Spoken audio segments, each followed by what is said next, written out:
We proudly welcome artist Samantha Sherry as our sponsor on the How to Love Lit podcast. Sam is a world-class artist specializing in animal portraits. We invite you to check out her work at samanthasherry.com. Tell her Christian Gary sent you. Again, samanthasherry.com.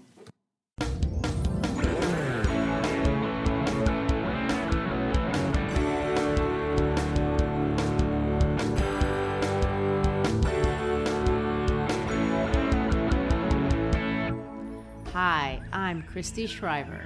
And I'm Gary Shriver, and this is the How to Love Lit podcast.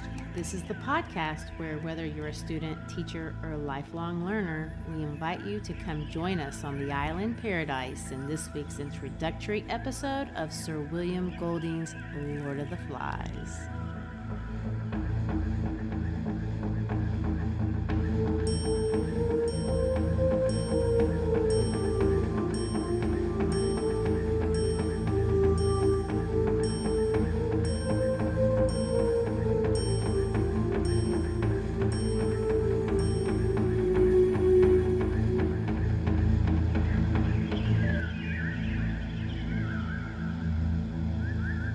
Okay, this music may make the episode feel cooler than it actually is. Well, yeah, it might, but hopefully it communicates the feeling of the book. Does to me. If you've listened to us before, by now you know that we're high school English, history, and psychology teachers from Memphis, Tennessee. We teach and have taught high school students at every end and all ages of the academic spectrum, from advanced placement and seniors to freshman English. If you're listening to this podcast from other parts of the world, you may or may not know that in the United States, we start our school year in August. So hopefully students are gearing up for a new round of learning. So true. Parents everywhere purchasing notebooks, pencils, new shoes. You know, that's one big difference between where I teach and you teach, Gary.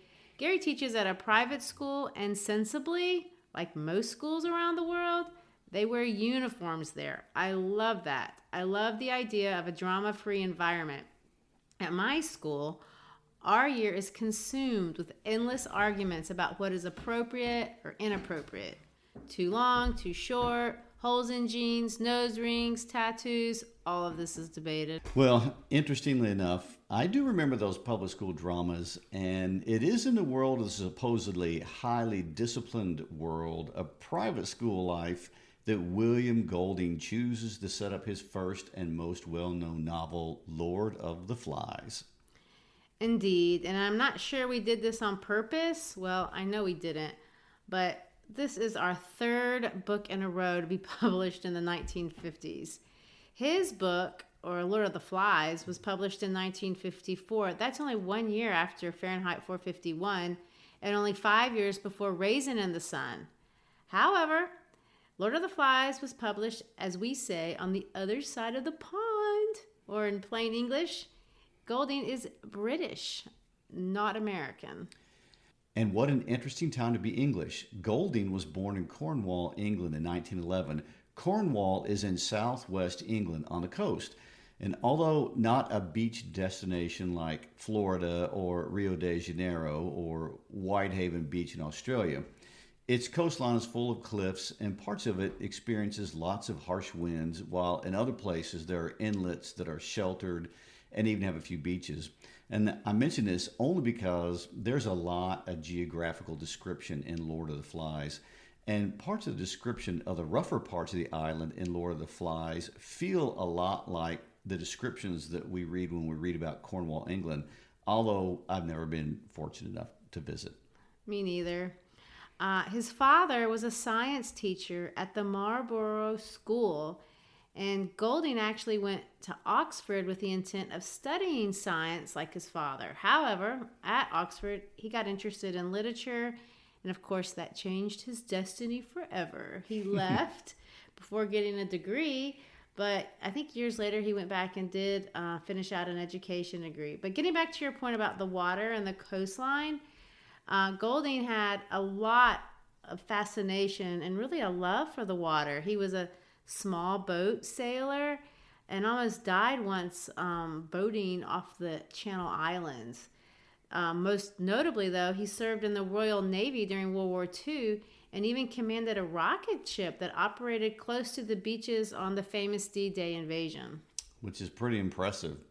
Now, this book, being published in 1954, parallels the growth of a fairly new field of social psychology that emerged right after World War II during the 1940s and 1950s. There was a couple of prominent social psychologists named Kurt Lewin and Leon Festinger, and they really started to refine and apply the experimental approach to studying behavior, and they created social psychology as a real scientific discipline. And sometimes Lewin is referred to as the father of social psychology because of his developments. Now, social psychology is different because psychology normally focuses on the behavior of the individual and all the processes that affect the individual. Social psychology is very much focused on the power of the group and the power of conformity. And that's interesting because social psychology as a field was a direct reaction to World War II and the major fascist totalitarian regimes in Germany, Italy, and the Soviet Union. People in the Western world became fascinated with how people became so obedient and conformed in societies that were difficult post-World War II. Well, that's understandable. If you think about all the atrocities that were committed during World War II, you'd have to stare at yourself, obviously, in the face of so much death and ask that question. Well, those were all the same ideas that came out of the Nuremberg trials in post-World War II Germany. They're trying to get to the core of, well, that's what social psychologists became fascinated with. Why did people follow orders directly against humanity? And interestingly enough, Golding is going to dig way deep into the human psyche and ask a lot of the same questions that social psychologists were asking in that brand new field at the time he was writing his book. Now, most of Golding's biographers tend to place his experiences in World War II at the heart of what really set him up on this philosophical pursuit that was to characterize all of his writings and really give him this distinctive mark on literature. So much so that he was ultimately awarded the Nobel Prize in Literature in 1983. And according to the Nobel Committee, in the speech given at his awards presentation, Golding, this was said about him, has a very keen sight and sharp pen when it comes to the power of evil and baseness in human beings. He often chooses his themes and the framework for his stories from the world of the sea or from other challenging situations in which odd people are tempted to reach beyond their limits, thereby being bared to the very marrow. Well, that's a very eloquent way of putting what he's trying to do.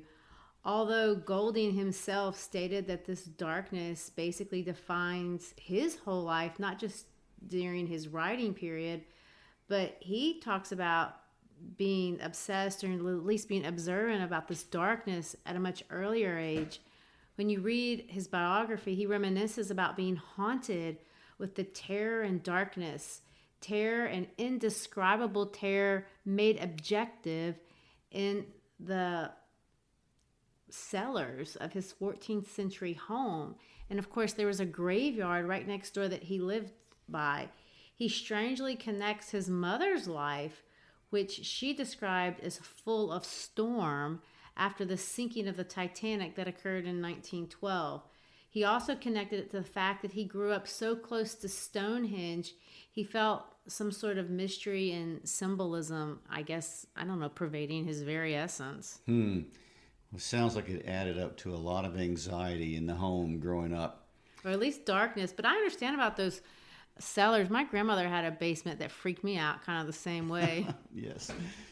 Well, although that's true, there's no doubt from Golding's own profession that it was the war that made him see not only what man in general was capable of, but of what he himself was capable of. And he does come across as kind of dark and tormented, to be honest. He said about himself, "I must say that anyone who moved through those years without understanding that man produces evil as a bee produces honey must have been blind or wrong in the head." John Kerry wrote the first authorized biography of Golding and really describes him as a creative madman, not really likable, honestly.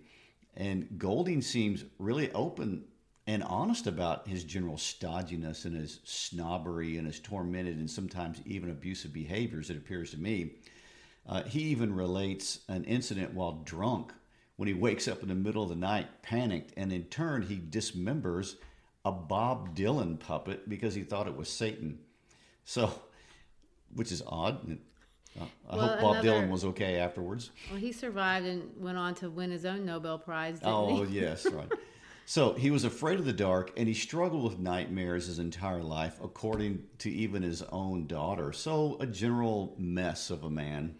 Yeah, it's not surprising that a man so troubled with the constitution of a human would spend really his whole career exploring this complicated question without really even giving us a true answer. He just kept uncovering layer upon layer of what human beings are really made of. And to be honest, compared to a man like Langston Hughes or Ray Bradbury, he didn't really produce a lot of work. He published 2 books of poetry that nobody can really find anymore. He didn't like his own poetry. He probably burnt them knowing him, but I don't know. He said they weren't that great. He said he couldn't write poetry because it didn't sound good. And I kind of think that might be true because his writings don't have the sound quality like you hear Langston Hughes do. It's very different. But anyway, that's to say, he only wrote 12 novels. He wrote a play and a travel book about Egypt and some essays, and that's it. And he was not fond of Lord of the Flies, which was by far his biggest success. And Lord of the Flies is kind of the first exploration of this question about what humans are made up of. It's kind of Golding-like and even ironic that at the end of his life, he actually claimed to abhor the book that made him famous, which to me is... He's stodgy. Yeah, I almost said very British, but I don't want to offend any British listeners. And it is by far the most read of all of his books, a fact that irritated him his entire life. He called it crude and boring, which of course it is neither. And we could talk about Golding for an entire episode because he's very fascinating, but we do need to move on. But I do think it's interesting to point out that one more thing about his personal life that really informs his works, especially Lord of the Flies, and that is his religious background. Golding's father was an adamant atheist and raised his son to be an atheist. However, Golding did not hold to this, and we don't know, but perhaps his studies of the inner world of man gave him a real insight in the idea that man was absolutely more than matter, or electrical currents, or biological impulses. Golding was clearly aware and makes an important point, which we're going to see right off in the beginning of Lord of the Flies, that man possesses consciousness. And even in his most basic state, which is what he creates at the beginning of this book, man has consciousness. He's aware of himself. He's aware of the world around him, and he has this full ability to make choices of a moral nature. And that seems to be what kind of scared him about being a person and about being himself. Golding claimed to be a Christian, but he really isn't like any Christian you might meet anywhere else. He was never a member of an organized church, and his books don't really reflect a theology that we would consider to be orthodox. He's definitely not like C.S. Lewis or Tolkien or any of these Christian theologians that were using literature as a way to explore faith. He doesn't write like that at all. But he does kind of seem to believe in what the Christians would term a fall of sorts. But in Lord of the Flies, it's not the same kind of fall that you see in the Genesis story. And not all the boys are the same. Some of the boys seem to be good and some not. In a world that's not all evil, man has the ability to murder, but there's an innocence that pervades all the children really to the end. It's never completely lost. And although he leans very heavily on archetypes, and we'll talk about this in later episodes, this story is surprisingly complex for a simple tale. And I think it's the simple tale that makes students want to read it in school because it's fun to read, but it's very layered. Yes, it is. And I'm glad you used the word simple because in many ways, especially after reading the complex text of Hansberry or Hawthorne, this story actually felt very simple to me. and the characters seem more flat. The setting seems more unrealistic, and so I wondered what's that about. And so my question to you is, what's the purpose of making the characters so simple? Well, that's a really great question. And to understand the book, that's one thing that you really need to have clear in your mind is Golding totally immersed himself in mythology. And it's looking at this book as a work of mythology. It's really going to understand what he's trying to create. He was especially interested in Greek mythology, although it's clear there is a strong biblical reference and undertone throughout the story. He devoted a lot of time to studying Euripides' play Bacchae or Bacchae. Let's go with Bacchae. And it's that book that really influences The Lord of the Flies. And I'm not an expert really on that book, to be honest. And I don't really want to summarize the book. But bottom line is, in that particular play, there are two gods. Dionysus, who's the god of animal potency. And this is important because Dionysus inspires frenzy. And it gets people worked up all the way up to human sacrifice. And on the other side, there's the god Apollo. Now, Apollo personifies the civilizing arts, healing, poetry, music, law, order, those kind of things. So in the book, Bacchae, these two gods are at odds. And in that sense, that's the story, that's the work. So we have our yin and yang. I guess.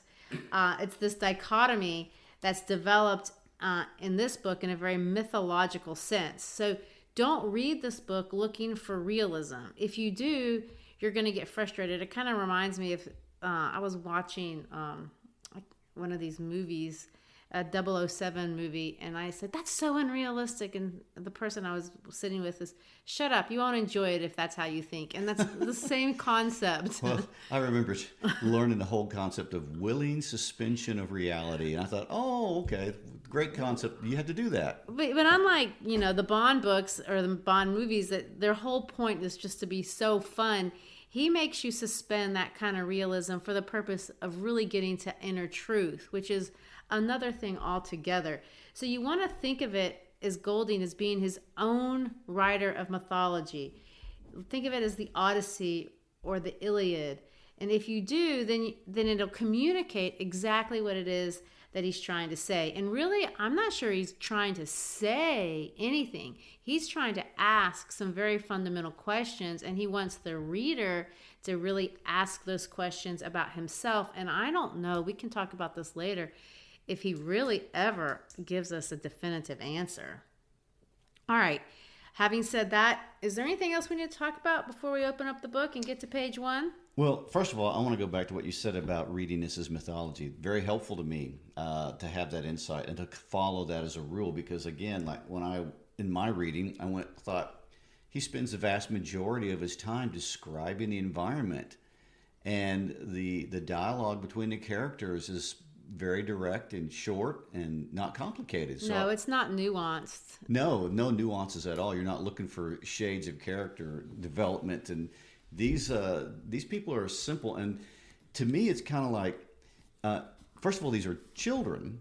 Well, there's a reason that there's children, and there's a couple of reasons that there's children. One of them is the fact of his idea of even writing the book was based on a children's book.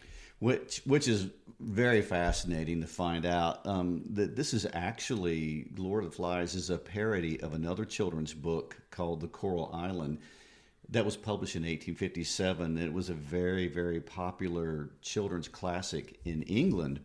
And in that book, there are children shipwrecked on the island, and the three main characters, interestingly enough, are named Ralph, Jack, and Peter. And what's fascinating about the story is everything goes swimmingly and wonderful for them on the island. The lads, it says right here, the lads live in uninterrupted harmony and happiness, presumably without the after effects of even original sin. And then it goes on to say they encountered cannibals, but those natives eventually will embrace Christianity, and all is well. And so,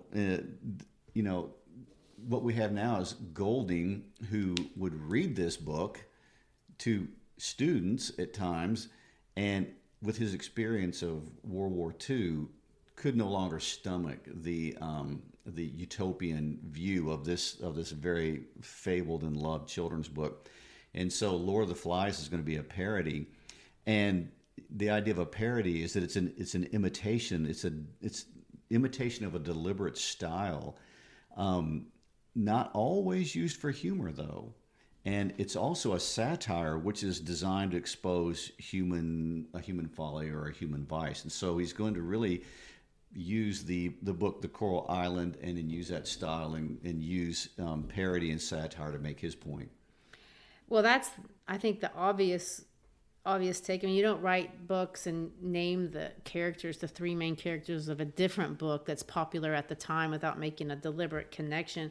But the other greater point, I think, or at least makes it a lot easier to understand, is that these are children, and we expect them to some degree to be innocent. And we'll talk about that here. Are you ready to get started and reading the book and kind of going through the first few pages? Yes, let's jump into the beginning of it.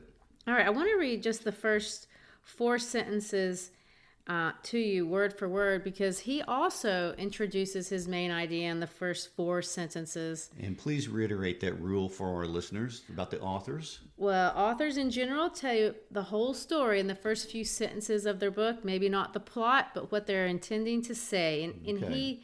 he does it like the rest of them. It says this: the boy with fair hair lowered himself down the last few feet of rock and began to pick his way towards the lagoon.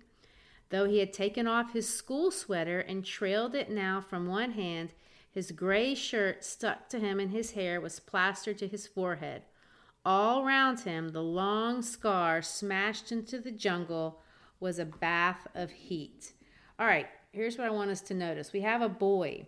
He's a child, and he says he's fair-head. He has fair hair. Now, fair, in this sense, we're talking about being blonde, which is as close as you're going to get in hair color to gold, which is the color of majesty. So this particular kid, we're going to introduce this innocent, kingly character. And he's coming here, and he's stripping off his school sweater. So all of his culture, all of the rules that have governed his life are now going to fall away.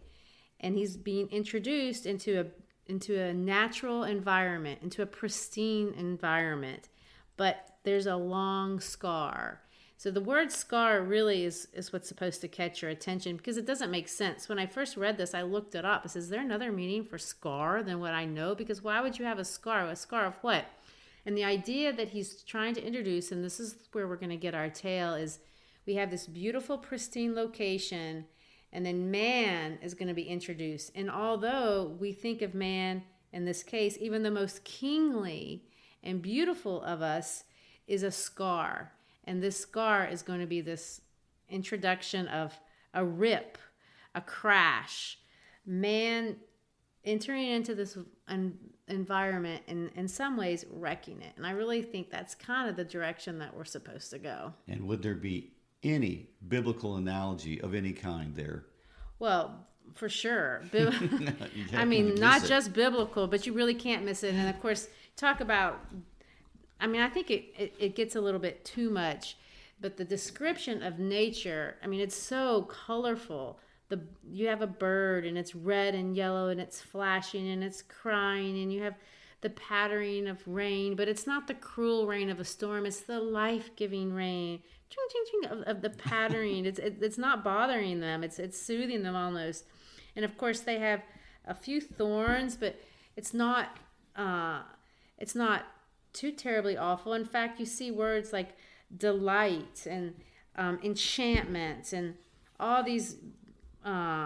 There's palm trees, and it's just a really, truly beautiful place. Now, I like nature like everybody else. I don't want to sound like an unnatural person, but being lost in nature is not this. This is very No. definitely unrealistic. It is. It is very unrealistic. And I would like to point this out, too. Always have to be careful of paradise, because even on the island of Molokai in Hawaii, they have a leper colony. So paradise is not always what it may seem to be. Well, let me just say, neither are jungles. You know, I've been up to the Amazon and it's beautiful from the airplane, but you talk about a place that is very dangerous. I mean, I've had two family members almost not come out of that thing. I mean, you get lost in a minute, and they have these snakes and they have bugs that are gigantic, and it is in no way an enchanting experience as beautiful and natural as it truly is. Nature is a beast. Well, and in the beginning of the book, we have these boys, well, at least Ralph in the beginning, jubilantly exalting in this new place. And he looks at this beautiful island and he just says, "It's ours." Well, that's not what a group of 12-year-old boys would do who had just survived a plane crash, who have just escaped an atomic war, which is part of the backstory that's going on here. We're going to find out as things go forward. So these boys are really not acting at all like you would if this were a real life situation. No, and neither is the environment. I mean, this environment provides for them, and I think that's really maybe the point. The environment is not the problem. They have plentiful fruit. They never run out of food, really, the whole time they're there. So nature is not an antagonist. And sometimes it is. There's a lot of books that it's the antagonist. But in this case, it is very clear from the very, very beginning that nature is our friend. It's not going to create a problem for us, although they will at times perceive something dangerous in nature. We will find out that it's not nature at all that has ever been the enemy. So we have this beautiful, Disney quality nature scene that's got, places to swim, and you can see down to the bottom, and there's the beautiful fish, and everything is perfect. And we have the introduction of these two kids who, of course, like you said, have survived an atomic war and don't seem terribly stressed about it. And a plane crash on top of that. Yeah, there is that. Yes. And why I'm bringing this up, I'm not going to bring out these mischaracterizations of 12-year-old boys because I'm trying to point out that Golding is wrong. We're trying to point out a literary technique, because Golding uses children in the story the same way that Orwell uses animals in Animal Farm. They're not real, and they serve the purpose of telling a point of view. Because one of the first things Ralph is going to do in the opening pages is strip off all of his clothes and run around naked. Well, I can tell you right now, and when you have a gym class full of 7th to 8th grade boys, they don't do stuff like that.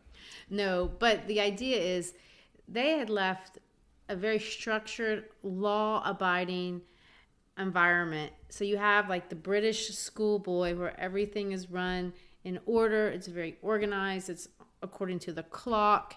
And so when Ralph gets to this island with no clock and no adults and no rules, he's attracted to this. He's attracted to the what he thinks is chaos and freedom. Mm-hmm. And so you see this expression of yoo-hoo, I'm free, and he's going to run around and really kind of be self-absorbed in many, many ways. Which, again, would not be the realistic reaction of a child in this environment. But the point being, the Golding is exaggerating this to build this character to say what he wants him to say. No, and we're talking about Ralph, and he's 12 years old, but he's a beautiful kid. It says he might have been a boxer because he had wide shoulders, and he had they call him beautiful. He had a golden body, and we're introduced to him first. He has got good pedigree, I might say. Excuse me. Mm-hmm. Yes, he came from a good family. His father had a very respectable job. A commander in the Navy. Yes, and he has this sense of security that there's going to be somebody to take care of me. I don't have to. He has no concern for his well-being. He clearly understands that someone's going to come along and rescue him. As they always have done. As they always have done. He's lived in a world where somebody has always provided. So why not here, even though there's no reason to think it would? And we see this contrasted with the second character, who we call Piggy, which brings me to this thing about names. In this book, names matter. Ralph's name is an Anglo-Saxon name. That means counsel.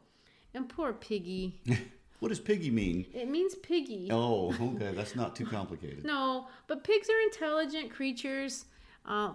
They get picked on, I guess. I don't know if they get picked on in nature, but if someone calls you piggy, it's not because they think you're so sexy. No, it's not a compliment. No. And so, but Piggy's different than Ralph. He had a different background. He has a different, first of all, he's physically uglier. He's fat and he has asthma. And Ralph, of course. And he's very bad vision. Yes, he has bad vision. He has to wear glasses and he has terrible grammar.